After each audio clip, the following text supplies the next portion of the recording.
అదే RTV app వార్తల్ని క్షణాల్లో చదివే అవకాశం ఉంటుంది. ఒక న్యూస్ పేపర్, ఒక టెలివిజన్ ఛానల్ మీ చేతుల్లో ఎప్పుడూ ఉంటాయి. హై స్కూల్ రామాయంపేట ప్రస్తుతం ఒక ప్రభుత్వ భవనంలోనే నడుస్తుంది. కానీ అది కొంచెం డిలాపిడేటెడ్ కండిషన్కు చేరుకుంది కాబట్టి అక్కడ పిల్లలకి ఇబ్బంది అవుతుంది.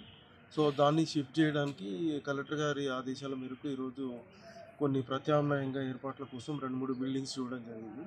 అందులో ఒక బీసీ హాస్టల్ బిల్డింగ్ ఒకటి కొంచెం మంచిగా ఉన్నట్టు అనిపిస్తుంది.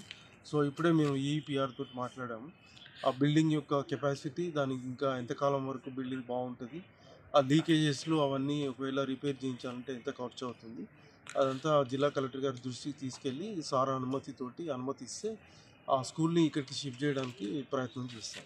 శిథిలావస్థలో ఉన్నటువంటి జిల్లా పరిషత్ బాయ్స్ హై స్కూల్ పాఠశాలను గౌరవ అడిషనల్ కలెక్టర్ గారితో సందర్శించడం జరిగింది. దీంట్లో భాగంగా భవనంలో తరగతి గదులను పరిశీలించినప్పుడు కొంత పెచ్చులు ఊడుతూ అక్కడ కనిపించడం జరిగింది.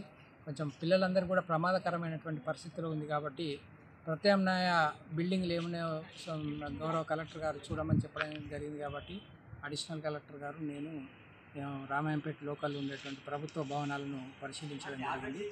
దాంట్లో భాగంగా ఇక్కడ ప్రభుత్వ భవనాల లోపల దీంట్లో government boys hostel, BC boys hostel, integrated hostel ఆపోజిట్లో ఒకటి బిల్డింగ్ బ్లాక్ ఉన్నట్టు గుర్తించడం జరిగింది.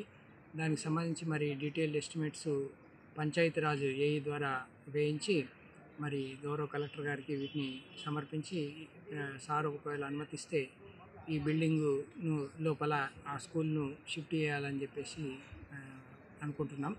మరి కలెక్టర్ గారి నిర్ణయం మేరకు మేము దీన్ని పైన చర్యలు తీసుకోవడం జరుగుతుంది.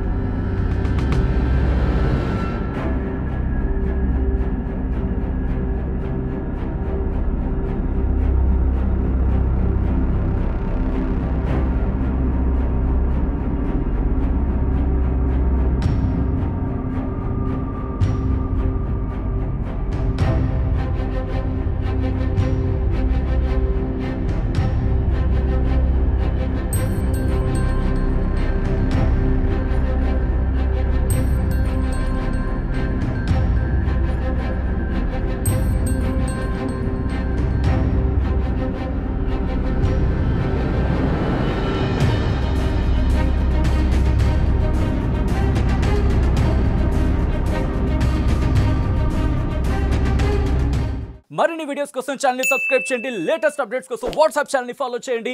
అండ్ లింక్ డిస్క్రిప్షన్ లో ఉంది.